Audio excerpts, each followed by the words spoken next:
We're live, your show, Maggie. All right. So welcome everybody to the July 2019 board meeting for the Continuing Committee. My name is Maggie Geppert, JEDZIADEX 8 on the board. I am currently the chair and also the executive officer of the Continuing Committee. So I'll go ahead and introduce everybody who's here today. I'm just going to go from who I see on the left. So I've got, first off is Brian Schaffline. Brian, Director of Operations. All right, and I see Charlie Plain. Hey, Charlie. He's Director of First Edition. Justin Ford, our Chief Financial Officer. Ross Fertel, Director of Second Edition. So Ross, what do you have for us? Oh, so that was food then. Nice. All right, so let's go ahead and get started with today's meeting. We'll start off. Let's go ahead and approve the meeting minutes. Anybody see anything off on the meeting minutes? Did they ever get posted? I never saw them. Yeah, they put them up this morning. I PDF'd them after the meeting, and somehow they did not make it up onto the boards, but they are there now. Taking a look. Right. Yeah, sorry, I just.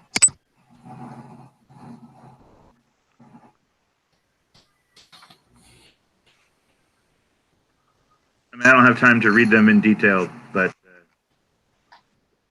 just skimming them, they look okay.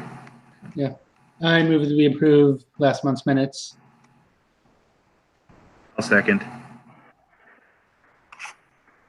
All right, so all in favor of approving meeting minutes?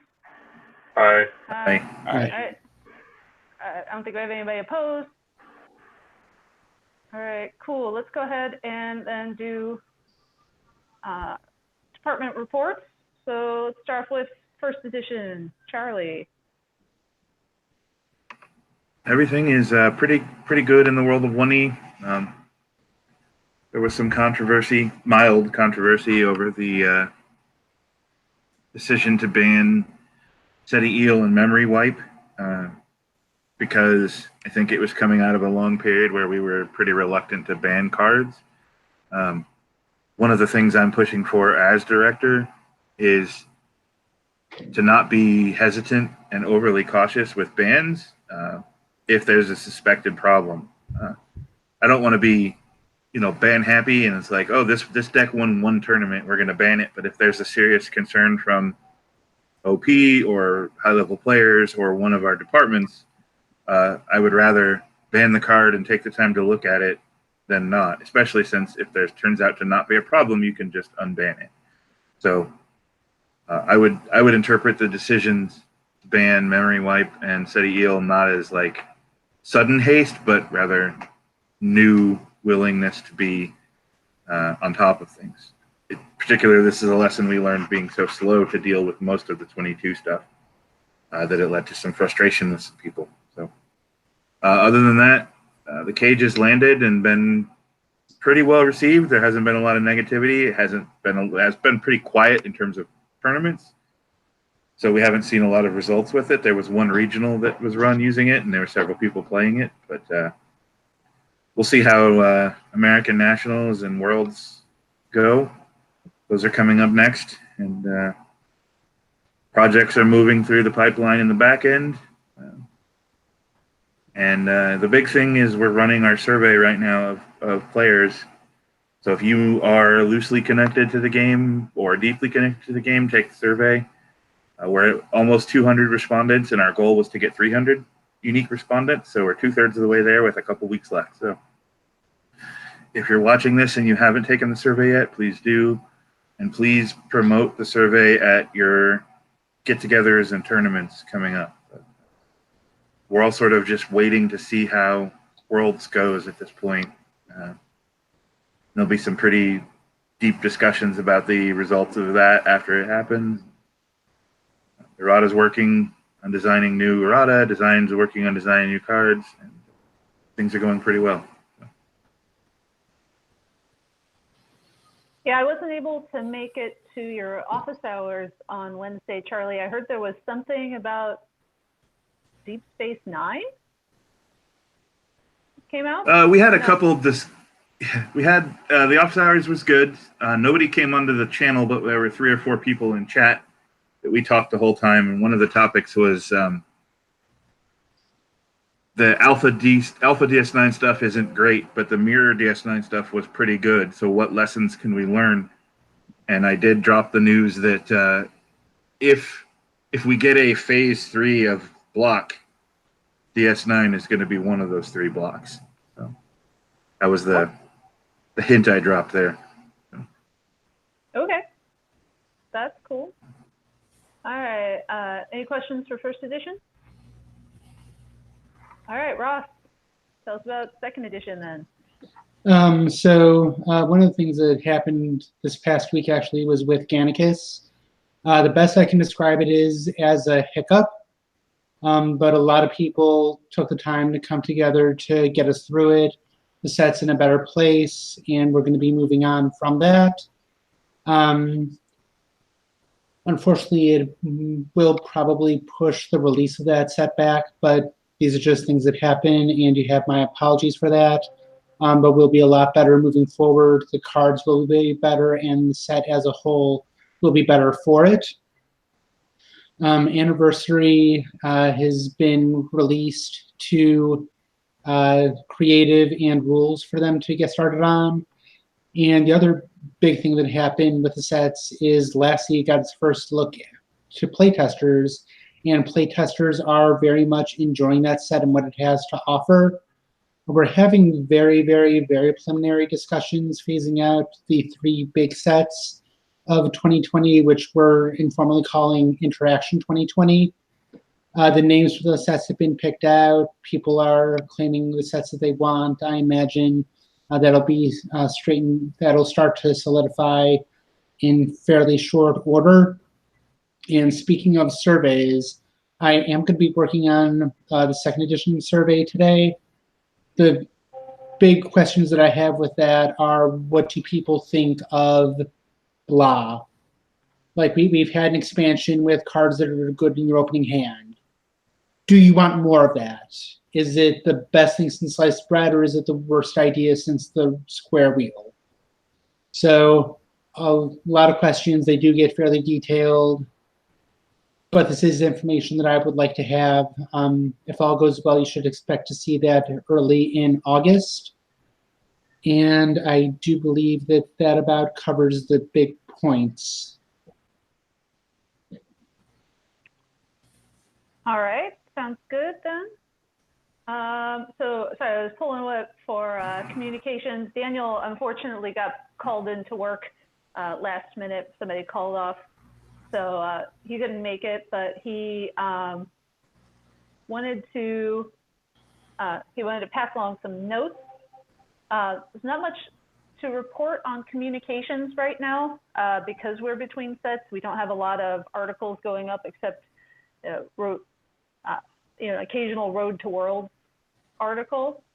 Me personally, I would just like to, call out to the writers, hey, if you, or, anybody in the community, if you've got an idea for an article and you want to join the writing team, come join the writing team. We're always looking for content. The 2E set that Ross mentioned that's getting proofed will be dropped to the writing team soon. Daniel's going to present that to the writing team soon so people can start claiming cards for articles. That is one of the benefits of being on the writing team. If you are thinking about it, you get to see the cards ahead of time. Let's see. Rest of this is for the proofreading discussion later. Austin had one thing he wanted to ask about. I guess we can add this to later on. What sort of plans do we have for the 25th anniversary? But we can put that on the new business a little later on. We can have a discussion of what sort of things we'll be doing for that. We've already got some news on a couple of the sets, but what sort of grander, like giveaways, social media stuff, what are we going to do? So Austin wanted to know more about that, so I'll put that on. We can discuss that a little later. All right, so again, not much going with communications right now. Ops, Brian? So I have a little bit of good news. James Heaney got the new website kind of back to a little bit of operational status. There's still a lot of work to do on it, but for a long time it was kind of stuck in limbo because various technologies upgraded and made some things non-functional. So it was the site, the new site was completely non-functional for a long time because of the upgrades. But he's got some of that working again, and hopefully by next month,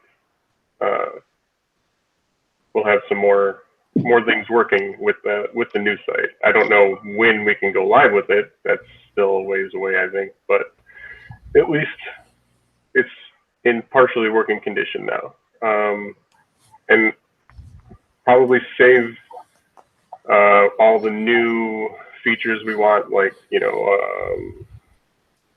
reward system and probably casual play reporting, though I don't know if that one has to be saved or can be integrated into the current tournament system.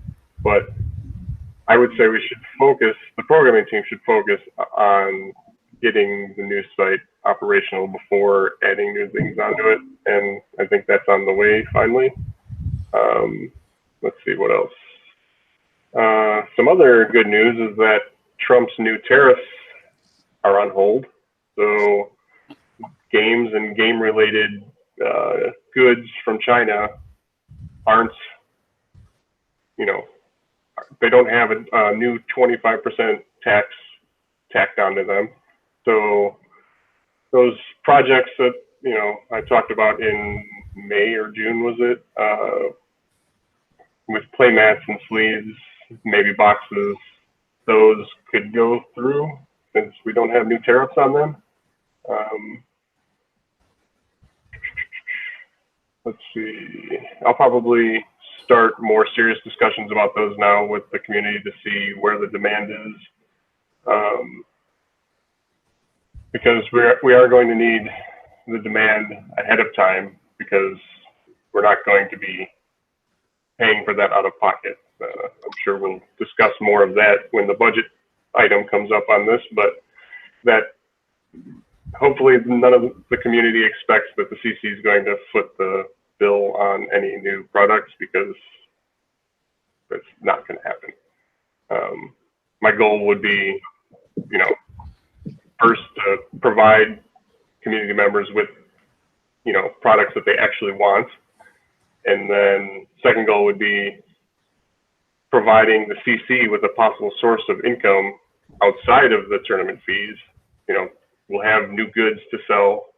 They won't necessarily be Star Trek branded, because that would be a bit of IP infringement, but we'll have some sort of, whether that's CC branding or just nice looking stuff, I don't know. I have to get with Johnny and see what he thinks on the art side. And then the third goal for it would be, like I said before, no upfront cost for the CC, since we have a very limited budget. If any of those are going to happen, it's going to be like a crowdfunding campaign, basically. I think that's all I have for ops right now. Yeah, and I had something I was going to ask, and it just went totally out of my brain. So I'm sure I'll remember it after the meeting is over. I will add, one thing, Charlie, with the sample mats and stuff, because I had a total elderly moment, senior moment, when we were in Atlanta and forgot to bring the samples back. So Charlie, did you grab those? Are you going to bring them to Gen Con? I have them. I'm planning on bringing them to Gen Con, but I'm not. Doesn't look like there's going to be a lot of attendance, so I'm debating just not bothering. But I mean, if I have room in my bag, I'll bring them. Okay, and, yeah, I'm fine with that being like the last thing.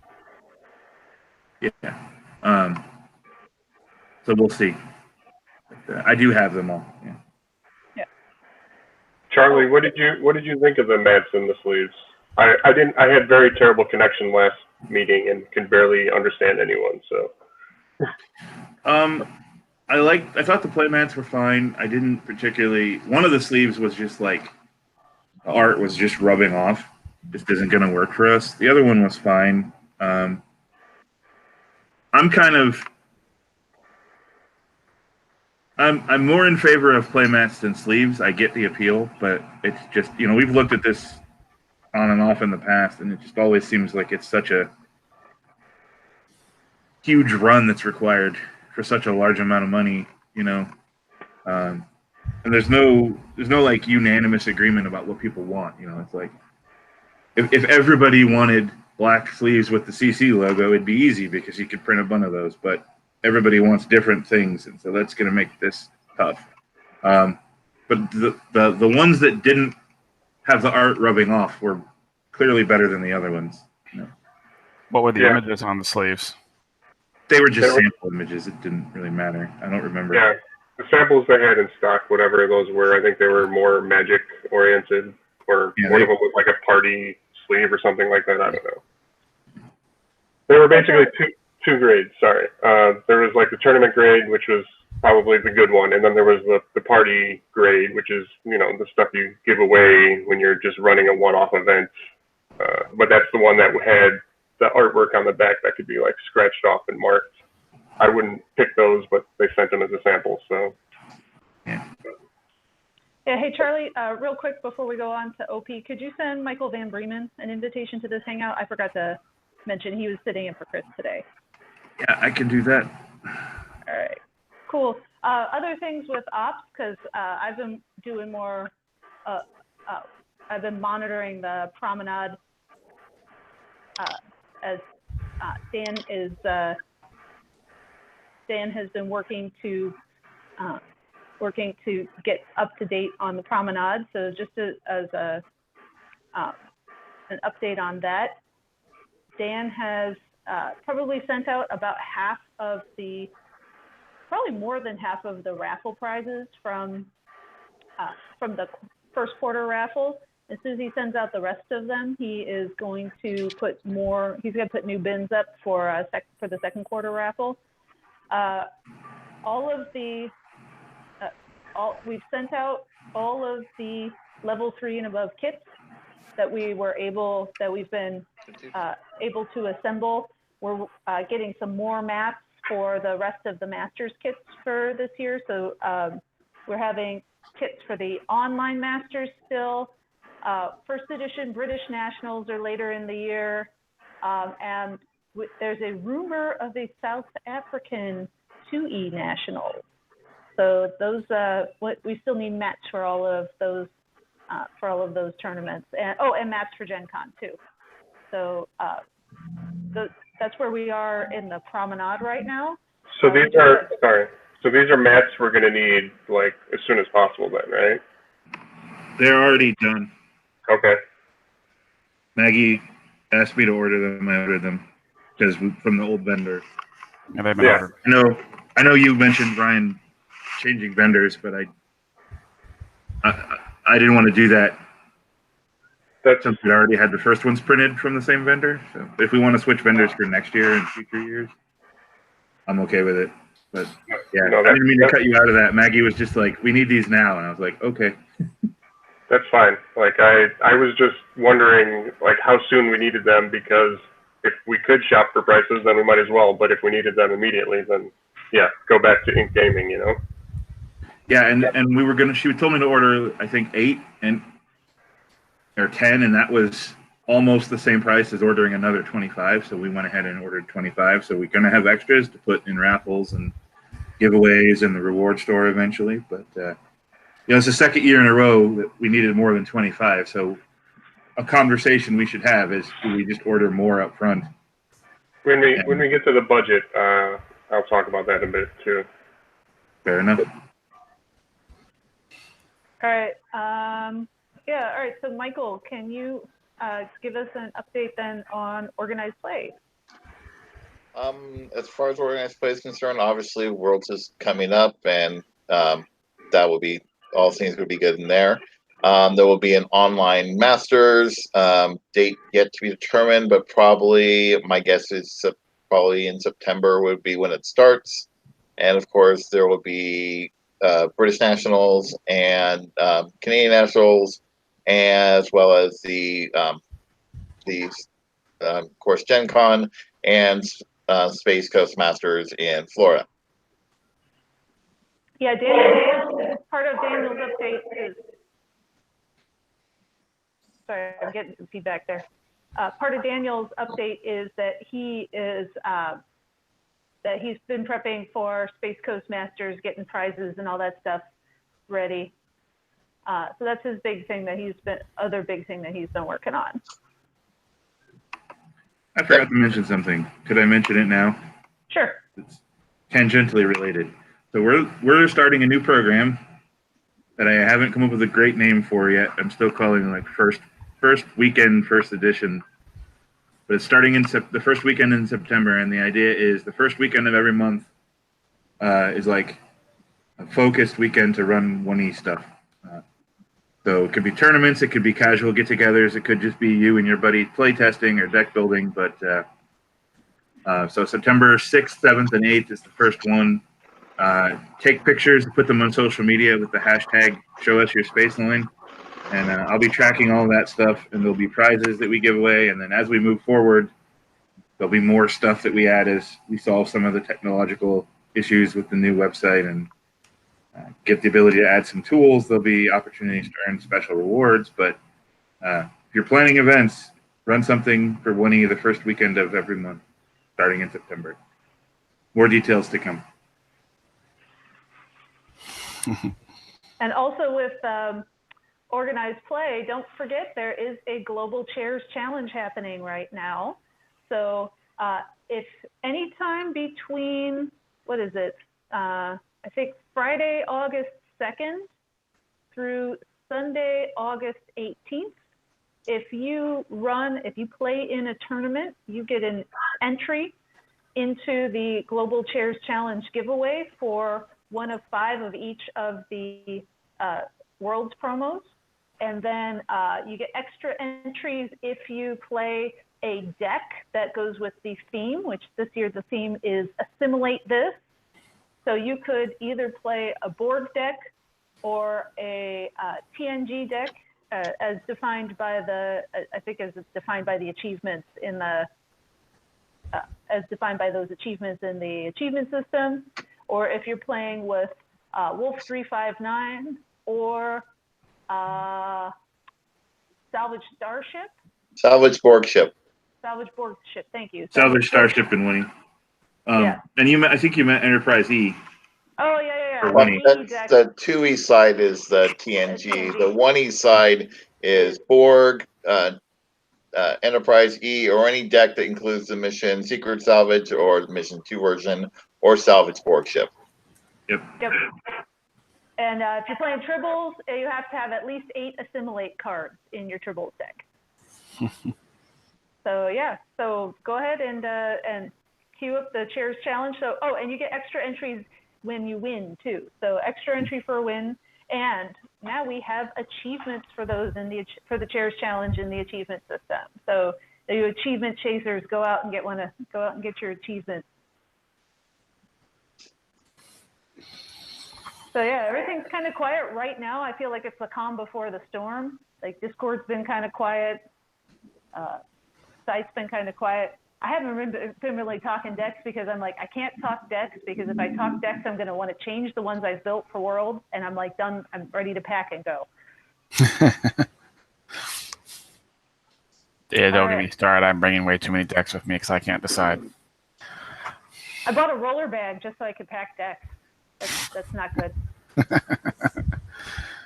All right, so Justin, go ahead and give us your CFO update if no one else has any OP stuff. Yeah, like Maggie said, it's been pretty much the calm part of the year. There hasn't really been much activity in the way of the promenade for the month of July. Looking back month over month from May to June, total items purchased, down by about $100. I mean, and that's the one thing that it's hard for us because we don't really have any consistent source of revenue. It's pretty much all member discretionary income after, all, people pay their bills and, take care of real life, vacations, family. And so it's really hard to set, as we'll talk later about the budget. These were basically left up in the air for the most part. It has come up. Won't say much about gifting things to members and other parties as an official entity. Looking into that in the regulations and laws that govern nonprofit organizations to make sure that we're able to do that. If there's any kind of additional licenses we need, so I'm looking into that. So we have that because I know we like to do that. All of our bank statements will be up for public viewing shortly after this meeting. So look to that on the forums for complete transparency so that everyone can see what we're spending our money on. The other one last piece, of course, is the audit committee. I'm looking, this really has not gone anywhere, unfortunately. Looking at the cost of just an external auditor, once a quarter or various other intervals to present that hopefully at the next meeting so we can get that fully in place. So I think nobody has any other questions. Do you want to dive into the budget, Maggie? Yeah, go ahead and dive in. So like I said, it's pretty hard to create a budget, based on not really any physical sources of income. Month over month, again, like I said, going from June to July, we're looking like even further of a decline. For July was much quieter than June. And so the biggest concern is, of course, the playmats are one of our biggest expenses for our Masters event, since we don't charge any entry fees for that. And so I'm open to looking at different price points for those mats if we can find a different vendor. I don't know, Brian, did you have any vendor ideas for playmat that we could possibly get the cost down? We would have to purchase a quantity of about 100 and it would cut the price in half, I think. Oh. Yes, we could do that. It would just probably be best to do it in combination with any sort of crowdfunding thing we're doing. So the CC could put in its, whatever the dollar amount is, $300 or whatever, might probably end up with 50 mats that way instead of 25. And then the community is also adding in their money, and we're just kind of combining it all together. That would be the best plan, I think. But because right now, plans are like 10 or 15% of our budget, like our expenses. I mean, organized play. We're looking. I looked at based on just the information declining from 2018 going into this year. Had budgeted about $1,000 for OP related items. So that's your play mats, your foils, your play mats and your foils and your buttons. And it's hard because also, of course, we have shipping costs are going up as well. I briefly looked at stamps prices on our account, and they've consistently gone up, and we have to have that because Dan's got to ship all the prizes and all the stuff overseas, and so solving for that as well could possibly open up additional funds available for OP stuff, because that's the main that's our main focus as an organization is the tournaments. So I think that's another thing we need to solve for, because they're going to continue, shipping is going to continue to go up, and that's budget set at $1,000 as well for the year, and we're on track to be unfortunately well over that due to prices increasing by the end of these 12 months. I mean, so the elephant in the room here is for 3 years now, we've basically had trouble keeping promos in stock and shipping them in a timely manner. And that's no knock on Dan at all. I want to be clear on that because Dan's done a massive amount of work.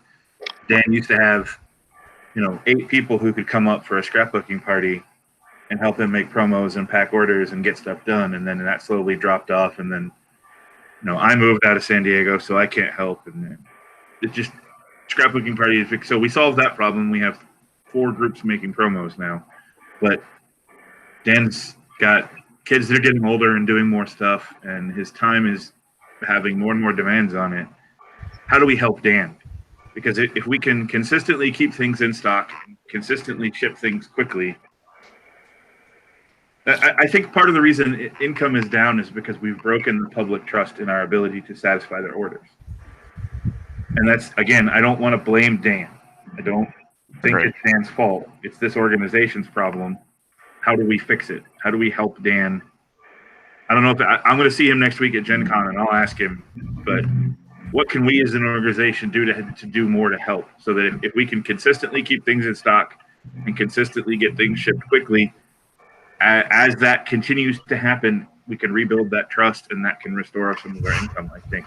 I could be wrong, and maybe just people aren't interested in buying anymore, but I really suspect tournament kits are never there, and when they are, they take forever to ship, so why would I buy one?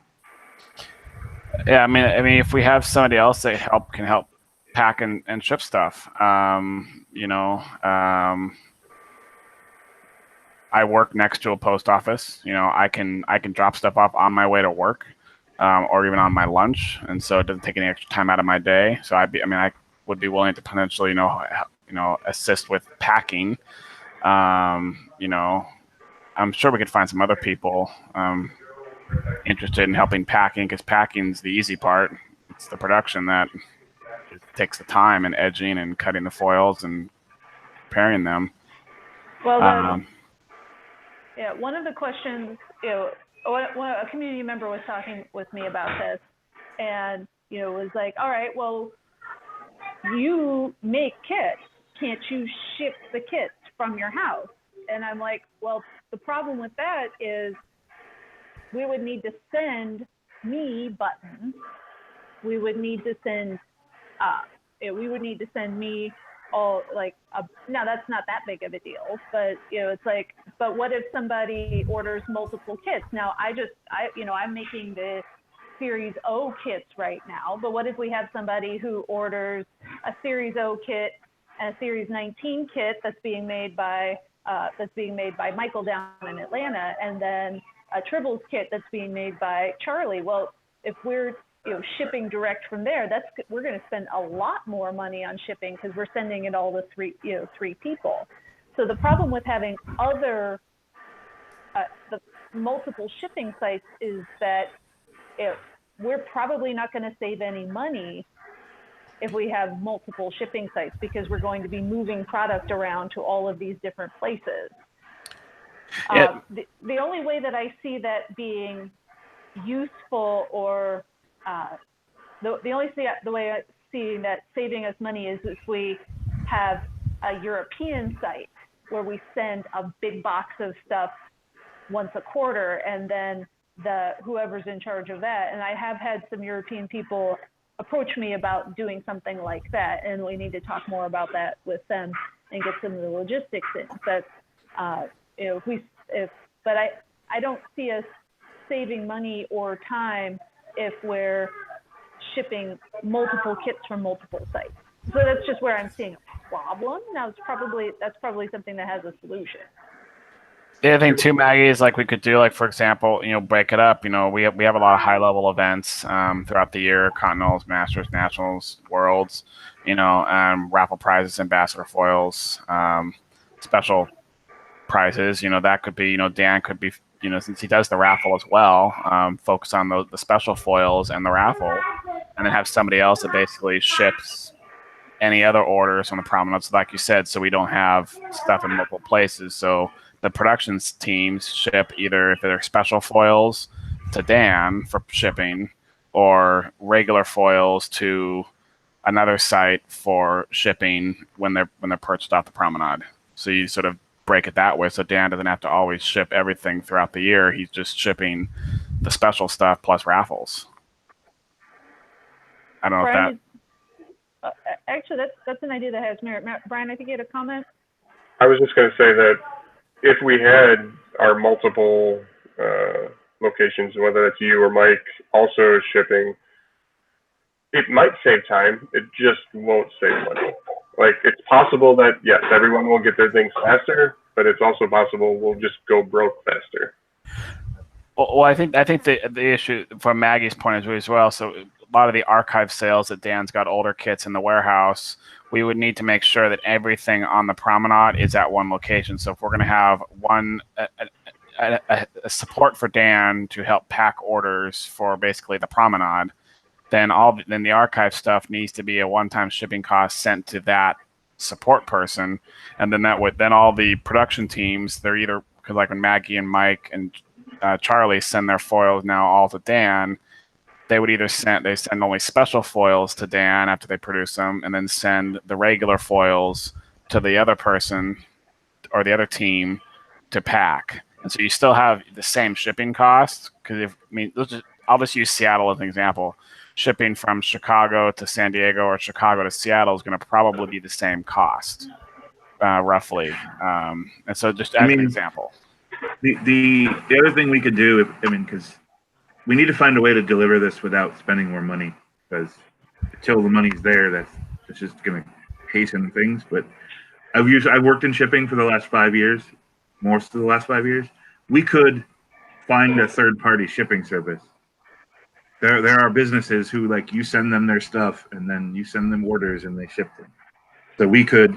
It would require some logistical work, because we'd have to give everything a SKU number and like a UPC. But we could make tournament kit O's and send them to this third-party service, and then when somebody orders a tournament kit O, we just send the order to them and then they ship it. I don't know. That's going to cost money.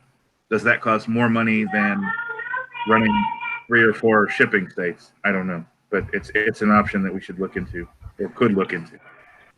Well, I want to be clear that I'm not throwing shade at Dan.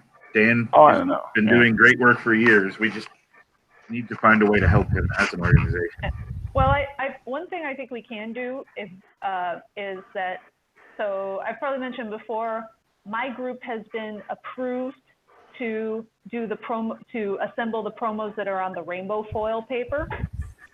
And so I could see something like, I would be happy to go ahead and when I assemble those promos, if the buttons get sent to me for Continental, for World, I would be happy to send the kits to those. So that would be something that I could do, and that would be one thing to take the load off of Dan. And then if he's out of town, if he's out on a business trip like he has been for the last 3 months, nearly every week, then I can make sure that those Masters kits, the Continentals kits, all get out to where they need to be. I would be okay with doing that.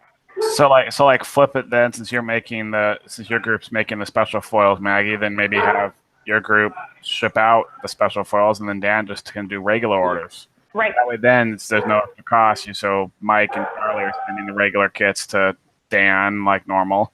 He ships out the regular, and you ship out the special foils. So you don't that saves money. You won't have to ship those foils back to Dan to ship. Right. That could work. How often do we have to ship out the special foils? We ship them to every Masters and every Continental and the World. So. And ambassador foils too, right? And nationals. Yeah, ambassador foils. The Masters kits go to all the national championships. So, those are. So what we would need to have is anything, if it was to come to my house, anything having to do with those, so the play mats, the special buttons for those events. I could even ship regional promos because I assembled all the regional promos this year. I could ship the regional kits too. And then Dan just does the regular promenade, which that I hope Yeah. that should make take a load off him and make him less stressed out, and so that could be. Yeah, so we can explore that. I'm happy to do that. I'll see how, I haven't assembled any of the rainbow promos yet. We'll see how how that goes. Well, I will say that there were a couple. Dan just sent me a bunch of, here's some stuff that I had cut and black the edges, but I hadn't assembled them yet. And a couple of the Continentals promos from last year were in that set, and that rainbow foil paper is trickier than the regular stuff. So we'll see how those go.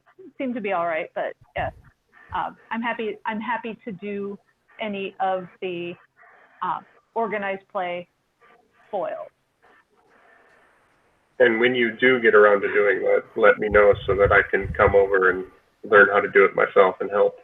Okay, sure. I will. I was probably gonna see if Eric was free, maybe the weekend of. Let's see. Maybe like the 24th. As far as I know, I have nothing, so that's fine. Yeah. I was gonna see if maybe Al wanted to come over. I'll feed everybody, all that fun stuff. And yeah, definitely, it's actually a lot of fun. I find it very relaxing. I've been doing an Enterprise rewatch / I made Tribbles foils on Thursday. Nice. I didn't mean to actually. Still on the budget, Brian. I meant to ask you on the website redesign. Are we using the same domain handler as our current? Because looking if we can reduce the cost on that, that could also be potentially good as well. Right now, it's running on I think James Haney's like private server just for testing purposes. I don't think there was any talk about switching anything to, but it's something we can look into. Like who do we use now for hosting? Like, you know? 1&1. Is that the name of the company, Charlie? Yeah, I'll send you all the info so you can log in and poke around. We've been with them since the beginning. If you want to change it, that's really up to you and Chris. Okay.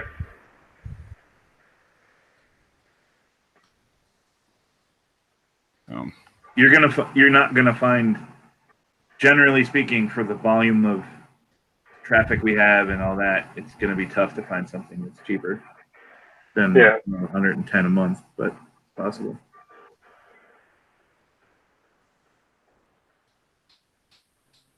All right. So anything else? Do we want to go ahead and approve the budget then? We haven't actually done that. I move that we approve the budget. I'll second. All right. So who votes?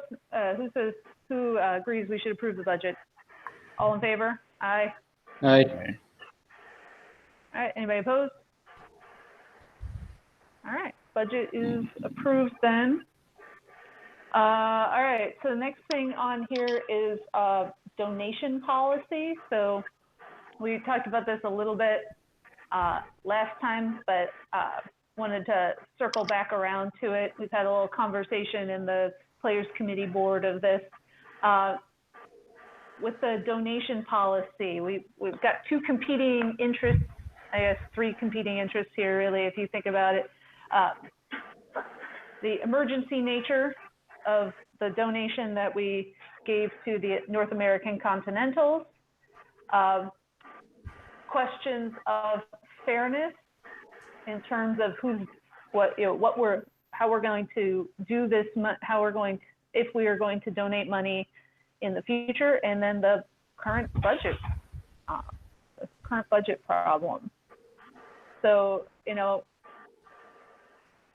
back when John Corbett and Mike Shea asked us for help for North American Continentals due to some circumstances beyond Michael's control in terms of finding a venue, we were asked to donate money, and then we had a number of donors come by and match the donations for the cost of the room at Continentals.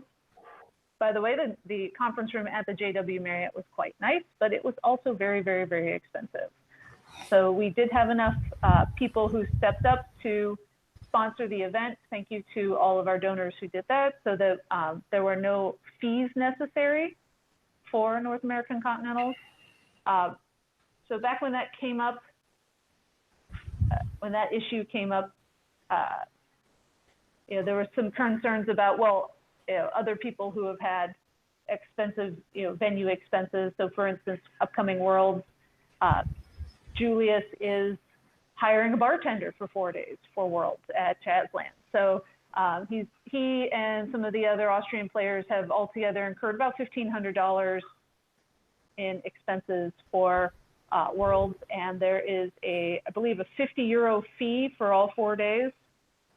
If you're going to play all 4 days, there's a €50 fee, which, all things considered, is not that bad. But Julius has asked for a little help.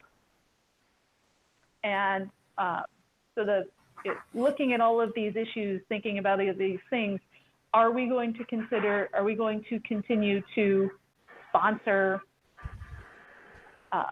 these sort of events, donate CC money to these sort of events? So, at this point in time, I don't know how you guys are feeling about this. My feelings on this is we should probably, that going forward, I don't think we have the money for it in the budget. I think we might be able to help out Worlds this year, just as, hey, let's even things up. But in the future, our policy is, TDs need to charge, if TDs don't have free venues, they're going to have to charge fees for, entrance fees for tournaments, and people are going to have to deal with that. I know. Thoughts, guys? Yeah, modest. Sorry. Oh, I was just going to say, if you look at the budget, we have projected net revenue of less than $8. Well, because we're not a for-profit institution, so if we're spending what we bring in, that's fine. To But you still have to make that money, right? And that we had money starting this fiscal year off, and so like I said, we probably can help out Worlds just in terms of the fairness across the water, and so we stave off people that you help out North America, but you won't help out Europe, and so we don't want to alienate our other half of the community on the other side of the water. We may look at. The tournament season's done pretty much after Worlds in terms of major expenses. And so we could probably squeeze it, just so we avoid that unfair discussion that could come up. But in terms of the modest fees, you go to a big event, you're going to pay a modest fee to play in a tournament, whether it's Star Trek or Magic or Star Wars or Lord of the Rings or ACG. Charlie, do you guys pay a fee for Pathfinder when you play in tournaments? Just what Gen Con charges. No fee. It's not universal that there's a fee. You can't. Magic charges to get into all their events, but Magic gives out hundreds of thousands of dollars of prizes at their big events. So, moving forward, we might have to look at the model where we gratis the kits for level 3 and higher events. Maybe we ask for a minimum of $5 a person or something, and then that we don't ask TDs to pay for that up front because that's kind of harsh. But maybe as a general rule for future events, you have to charge $5 a head, and that money goes to the CC, and that covers, kits. I don't know. I'm not saying we should do that. I'm saying we should look at that. I had also touched on the idea, like for example, for the major events, for say Continentals, whoever's hosting it, if they project X number of players for the main events, and they charge us an entry fee. Say $1 of each person's entry fee for each main event, comes back to the CC, and sort of that potentially get sort of paid up front, but then at the end of the event, after the actual attendance, we would settle up with the TD. If they had less people, then we would send the money back to the TD, and if they had more, I don't want to overcomplicate it, but I think this is something we need to discuss in the off season because we had a lot of feedback this year in particular, but over the last couple of years that regionals are too expensive. And the model has always been regionals pay for everything else. Well, if regionals are now too expensive and the number of regionals is dropping, that's not going to work. So maybe we lower the fees of regionals, but then add a little fee to every other places to keep the amount of money the same, but just distribute it. But the point for this particular discussion is not, let's figure that out. It's, are we helping Europe? And then do we have a donation policy? The answer to the first question is, Julius has asked for help. We helped NACC. We should help Europe. So I move we donate, and the maximum amount of money we can donate up to $500. As for the discussion about donation policy, I think that has to be part of a larger discussion about tournament fees. But in general, if you want my opinion, our policy should be we do not give money to events, but have a system in place where TDs that run into emergencies can give to us for help.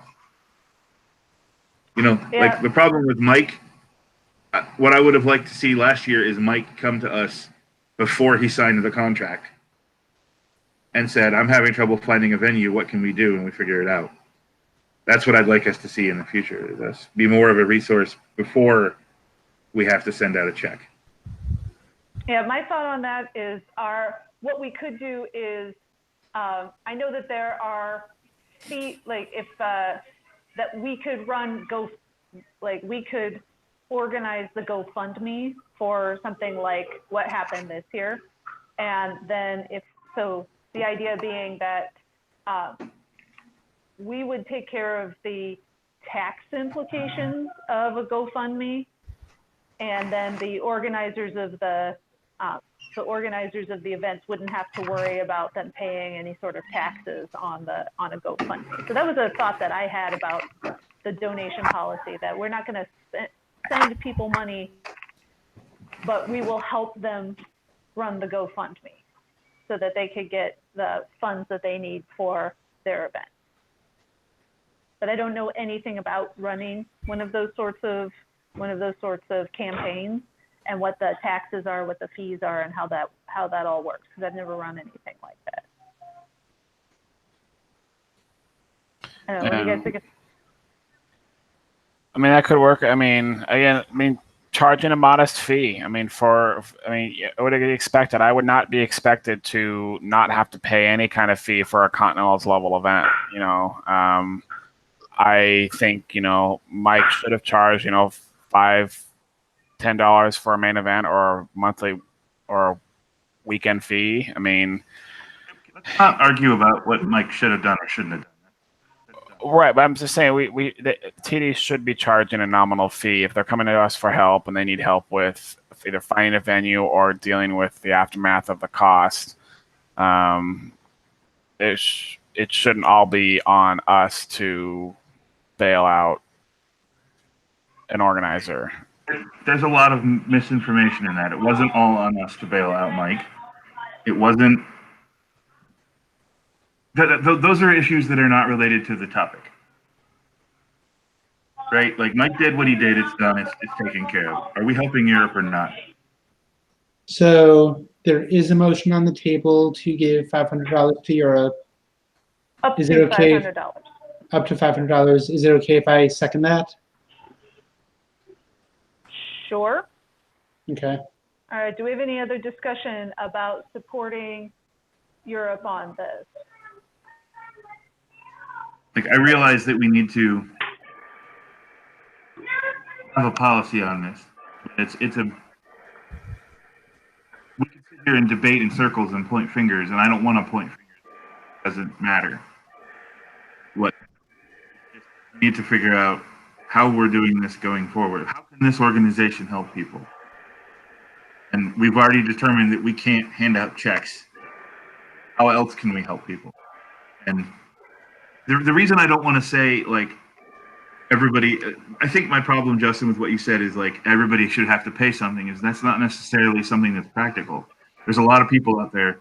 TK doesn't ever believe in charging money for an event. It's the reason he didn't run an online Masters or an online regional. John Corbett never wants to charge people to run an event. there are a lot of players out there that don't want to pay money to play Trek, and there are a lot of TDs that don't want to charge money to play Trek. So I'm hesitant to say, this is your own, like, you have to do this. Maybe that is how we go down that road, but it's not something you can throw around lightly. Mm-hmm.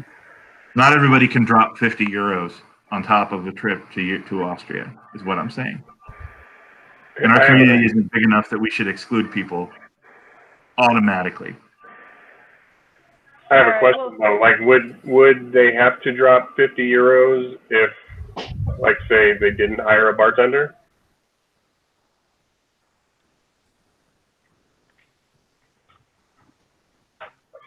Probably, it would probably be a little less. But, you know, they've spent a lot of money on prizes as well. Julia sent me a whole list of all of the things that he has spent money on. So Stefan Slavy's been buying prize kits for the last couple of months to get prizes out for all the side events. Let's see. Okay, guys, it's been pointed out that there's been an update to this article. So after some discussions online and offline, we are going to change the entry fee policy as followed.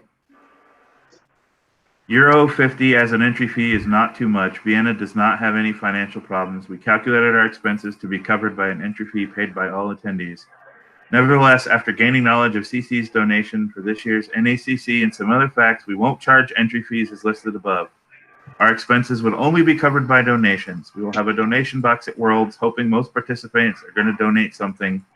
Maybe donations will come from the CC as well. The rest will be covered by local organizers, including Old Core, who's again made the Travelers Pool possible. So basically, they're not charging 50 euro anymore. They're doing it all on donations only. Wow. Okay. All right. So let's and again, this is exactly why I'm hesitant to, like, we need to have a conversation about entry fees and stuff and how we're going to pay for all this stuff. Because like I said, it used to be that we ran 30 regionals and that paid for everything that we sent out for the year. And that's just not, we ran what, 10? Yeah. 10 1E regionals? Maybe 15 too. I'm guessing, I don't know, but it wasn't many. No. And a lot of people balked at the cost. You know? Mm-hmm. So maybe we need to figure, I don't think we can front load the costs like that anymore. And that may mean we have to ask for an entry fee, but that's a different conversation. You know, Europe right now is not charging 50 a head. They're taking donations. We donated to NACC. We should donate to this event if we are capable of it. All right. Then I'll put that up for the vote that we will continue to discuss donation policy, both in the public forum and then in the players committee. But for right now, we do have a motion on the table to donate up to $500 to Worlds in Austria this year. So and it's been seconded, so let's go ahead and vote on that. All in favor of donating what we can up to $500, please say aye. Aye. Aye. Aye. All right, all opposed? I'm going to have to oppose. I don't think the budget can fit it. Okay. Motion carries though. So we'll see what we have in the budget up to $500. We should figure that out ASAP so they know. Yep. Yeah. Okay, so let's see. We did some of the website updates in the ops report. I think that, so we covered what's going on with the new site, the casual play reporting tool. Justin, any news on switching from the old PayPal to the new PayPal account? I mean, the account's set up. I've given Chris access to the account because he said he needed access to the account to get some behind-the-scenes information to make the switch over, but it still hasn't happened.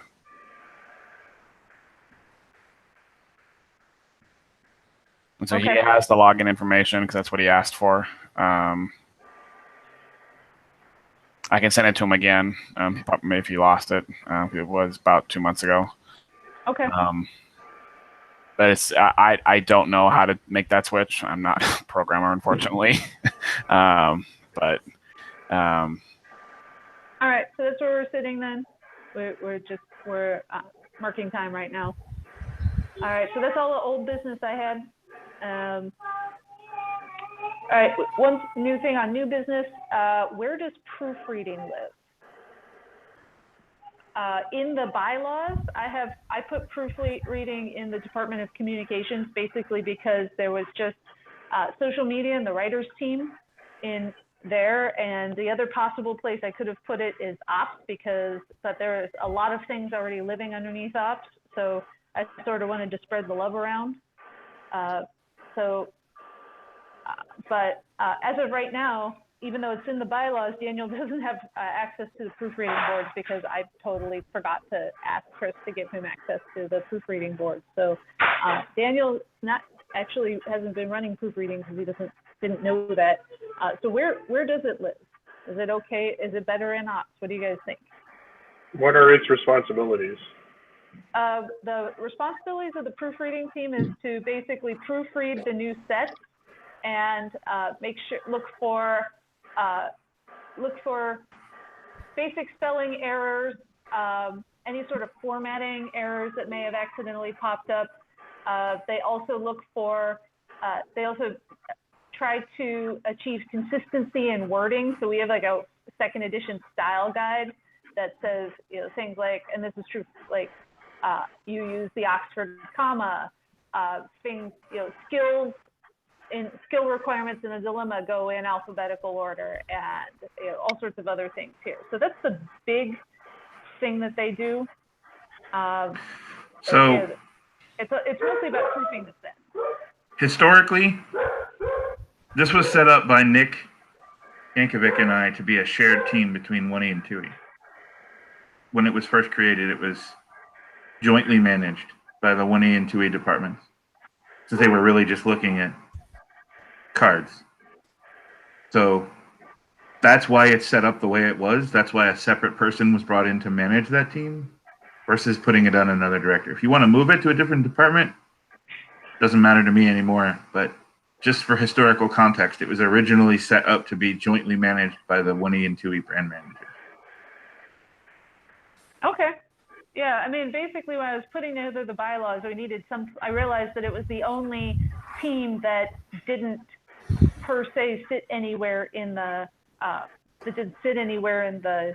chain of command. So I stuck it in communications because they had the fewest departments reporting to them.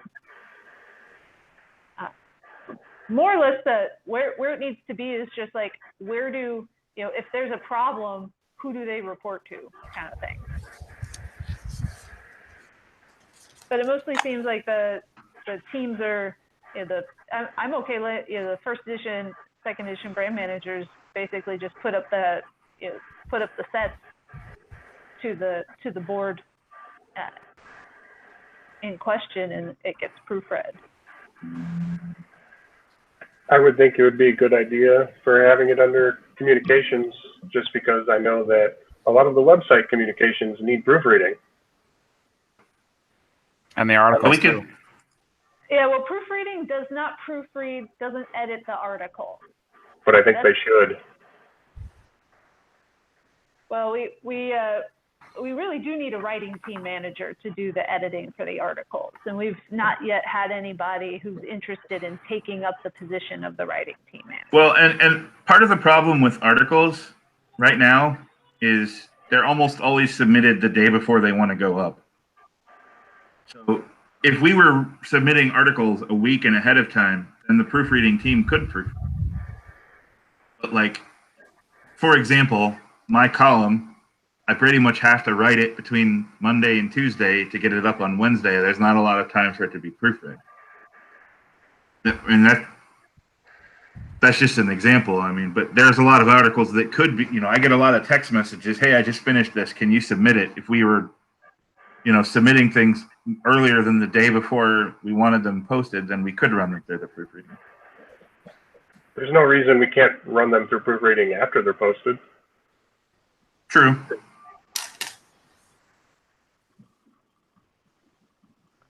There's enough amateur proofreaders that'll tell me when I screw up that stuff. I like to do that. Yeah, so so we can. It doesn't necessarily need to. It's not that not that I think that the proofreading team needs to have a boss or somebody to manage them per se. I mean, they're doing the work just fine. It was sort of just like it came up like, wait, Daniel was like, wait, it's in the bylaws that they're in my department. I'm like, I asked you about that, and you said yes. He had totally forgotten. So, yeah. So I mean, it's just. It was basically just sort of like we had a proofreading snafu come up with something, and that was sort of came out of that. So I put this up on the where does it live? So I think it's Daniel says, because that's in his report to me. He says that he thinks it belongs more in ops. Ops says it belongs in communications. I could see it being in ops. I mean, the art team is essentially the same as proofreading in that they deal almost directly with 1E and 2E, but they're under ops. So it would be the same situation mostly. Like proofreading deals almost directly with 1E and 2E. Well, one of the things that I'm doing is moving that largest burden of getting the 1E language right to the 1E team. So like when an expansion is, the rules team is looking at it and the staff is looking at it to get, the icon order right and the wording right. So really the proofreading team, ideally for us, is just a double check, a new set of eyes looking at it to make sure we didn't miss anything. And I have to give them an updated style guide to work from. But I think the lion's share of the proofreading for 1E should be on the 1E team, and then the proofreading team is just like the last pair of eyes, the sanity check, to make sure we didn't screw something up because we're all looking at it too much.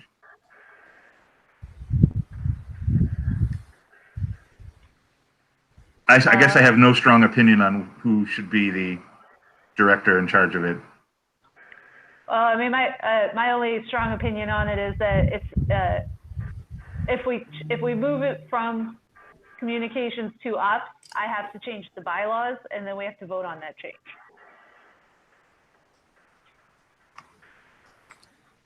So then I guess the question is, do we want to expand what proofreading does to proofread articles and to proofread website content?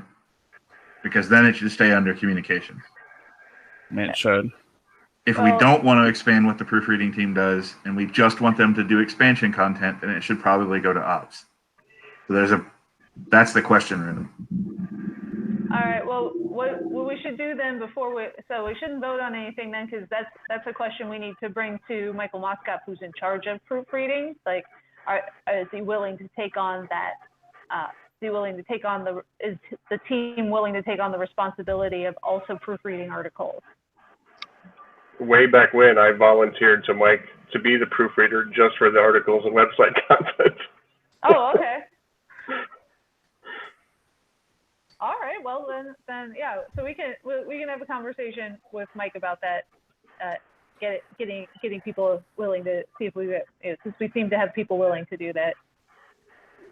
But for now, let's go ahead and table the discussion of the job of proofreading.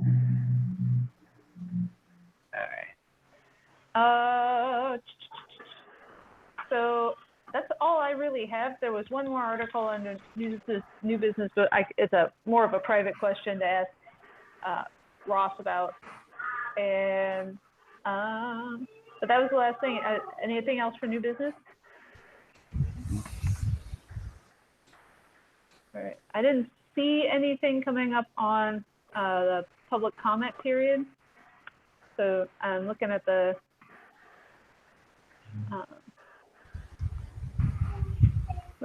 chat room.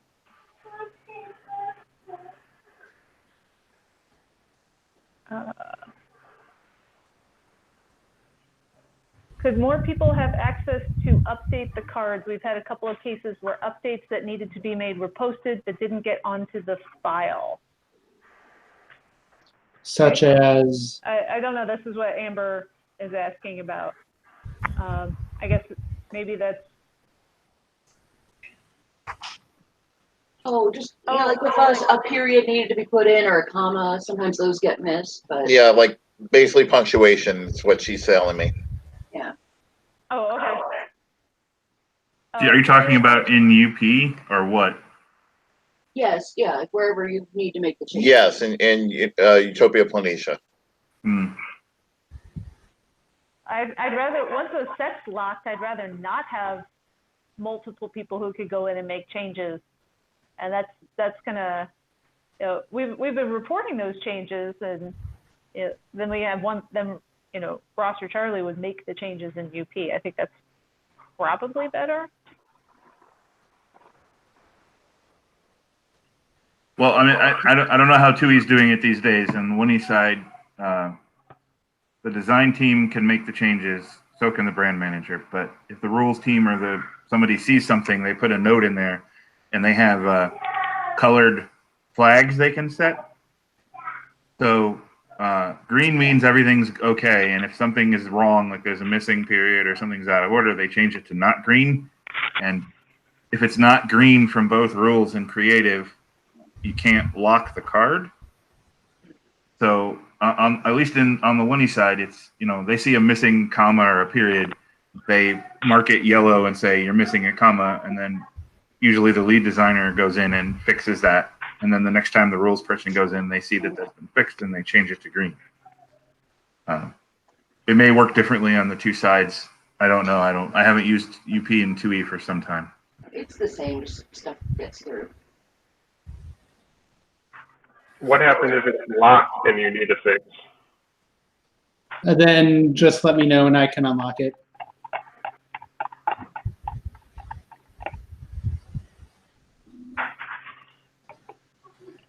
Okay. All right, so I don't see anything else. Tentatively, the next board meeting, and I don't recall any issues that we didn't have anybody requesting to come on for public comment. All right, next meeting possibly I see is Sunday, August 25th. So we can talk more about setting that schedule later, but just put that out there. So any questions, any other comments from anyone?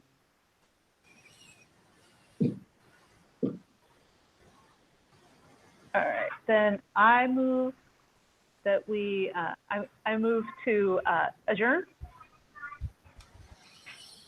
Second. All right, Ross seconds. Any other questions, comments, concerns? All right, so we vote to adjourn then? All in favor? Aye. Aye. Aye. All right, anyone opposed? All right, thank you so much for following along with the second edition, or excuse me, that's tomorrow. July 2019 board meeting of the continuing committee. Charlie, can you take us off air, please? Yep.